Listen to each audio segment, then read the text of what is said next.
When I woke up this morning before I went to the gym, I got a message from a friend that one of my old friend, has passed away last night. And it was so hard in so many ways because you get into this very somber mode because it's your friend who has passed away. And it got me thinking about this one concept this whole day, this whole morning really, as I was getting ready to go to the gym in the morning. After reading this message I got, it got me thinking more and more about this whole thing. And usually when something like this happens, when we lose somebody that we love, we respect, we care about, we all tend to go into this very introspective realm deep down to perhaps wrestle with this idea of death, disappearance. And my intention here is not to get morbid, but it's to illustrate my thought process this morning, how I have been feeling and what I was thinking about after receiving these news, essentially. And the one recurring thought I keep having in my head, is the fact that truly we are all running out of time. You are running out of time. And the essence of time is very strange in so many ways, because when you are younger, you think of time as this thing that is always there. You have time because you've always had time. But the reality is we don't have as much time as we think we do. Not really. Life goes by so fast. And it got me thinking, I have a beautiful wife, 2 children, and I'm still young. I'm healthy, thankfully. But then I started thinking, am I living the vision, the full vision of what I really want to accomplish? Am I doing the things that will get me to where I really want to be? See, that very full vision, that very clear vision.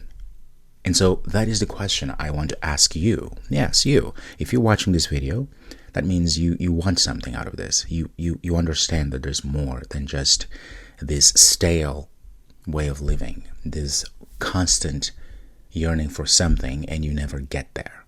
So understanding that your vision is there for you to go get it. You have to do the work.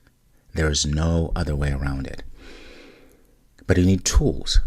You need the mindset, which is the main tool for everything. And we talk about making money, which is very important financially. If you're financially sound and you're doing well financially, most things in your life will improve as a result, of course. Not always. But it gives you that freedom. It gets you closer to where you want to be. It removes that stress. See, that is what money is. Money is not something that it's going to make you happy. I truly believe that.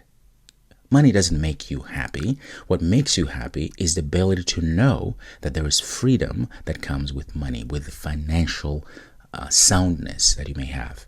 And so my question to you is, what are you doing to get to that freedom? And to you, freedom could be $30,000 a year. Some of you may be $1 million, depending on where you live. And I emphasize, it's not just about money. Money is a tool that will remove that stress, which hinders you as an obstacle from being the best that you can be. That's how I view it, the freedom. Whenever I'm stressed out about money, all my work is stress. Everything is stress. Everything is distracting because it doesn't bring me back to where I really need to be in order to get where I want to be. And that is your problem, because when you're stressed, you're not free. Your mind is focused on something that is painful, something that you desire, something that you're hoping to get, but you are not there. And so your body shuts down. You are afraid. You don't work on yourself. And so you don't get there. So think about this. What is that you want? What is it that you really, really want? Do you want to spend your life watching YouTube videos? Entertainment? That's fine. But is that going to help you to get to where you really want? To have the things that you want to have? the relationships that you want to have, the freedom that you want to have, the accomplishment, the sense of accomplishment that you've accomplished something, the sense of being proud that you've accomplished something for your family, for yourself. That's what it's all about. And you're running out of time.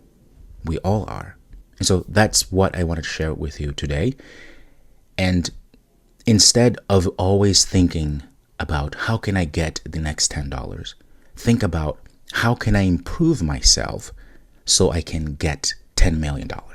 What are the skills? What are the steps for me to think big, to get a clear vision, to have a clear vision of really where you want to be, what do you want to do, and what are the tools that I will need for that to happen, what I need to work on. That is what you need to think about. And so I've been thinking more and more. I am in the process of creating a community of like-minded people where we're going to talk about the mindset, we'll talk about how to be better, how to gain skills, and how to make money that lasts, how to create assets. This is what I call the digital assets, which will always have your back. And that's how you actually make money and become wealthy. It's not by selling a $10 t-shirt, although some people have done it, but you're not going to get far because it requires more because you're not prepared. And so it's about the community. It's about systems. It's about tools, vision, the mindset. You have to be prepared for this.